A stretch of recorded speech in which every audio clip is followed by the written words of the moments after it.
Hi guys, Joe from Mod Alerts here. Just wanted to run you through the new fixture feed in case any of you are confused about how it works. One thing I always aim to try and do is if there is any new updates, I don't want to change the style, the usability too much because whilst this is completely new, this fixture feed there's no code left from the old one. It will still feel familiar. It will still feel the same.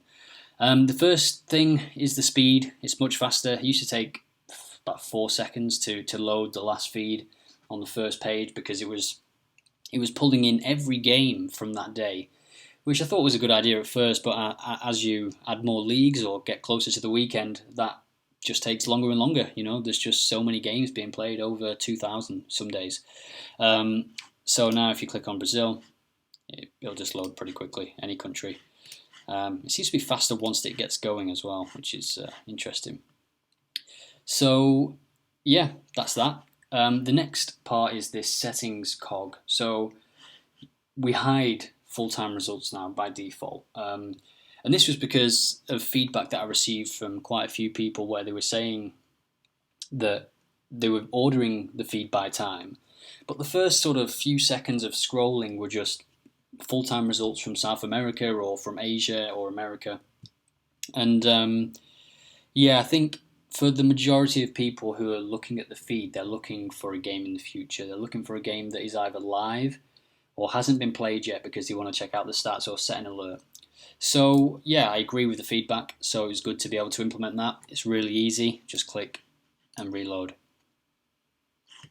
And this USA game now. Yep, there they are, full-time results. So that's the feed.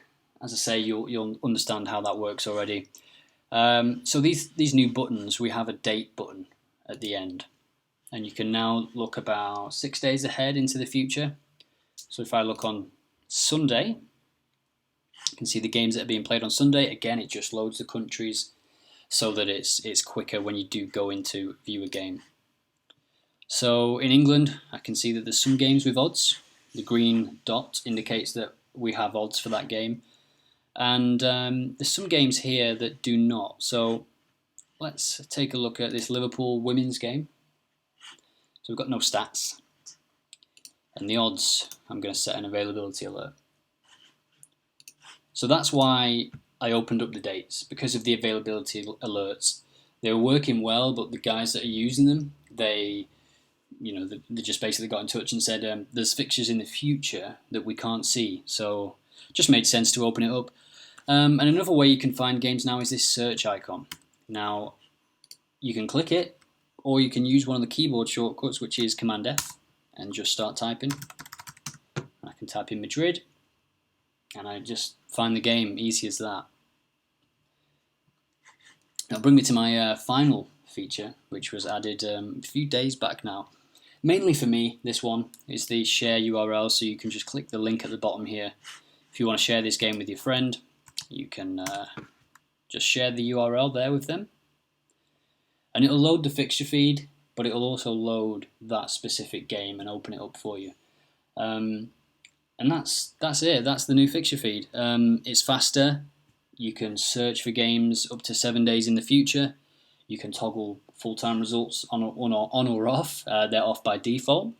There's a new live toggle, which no matter where you are, will show you the games that are in play right now. And I think it's pretty stable. It's pretty steady. The other one, the previous version of it, had a few bugs, definitely. But yeah, this is solid now. If you've got any more feedback, let me know, and I'll do my best to implement it. But I'm sort of going to move on to the next thing now, and that's the way I want to develop Odd Alerts, is focus on something for a few days, take all the feedback from everything that everyone's said to me about that certain feature, spend like 3 or 4 days developing it again, and then put it live, and then move on to the next feature or a new feature. So yeah, if you have feedback on it, feel free to let me know. I'll put it aside, and then when it comes back to working on it again, I will definitely do that. I think the next thing I'm going to be working on is the fixture component, and working on the the way alerts actually are created, and mass alerts, which is something that has been recommended and asked for a while now. So that's what I'm going to be building next. Thanks.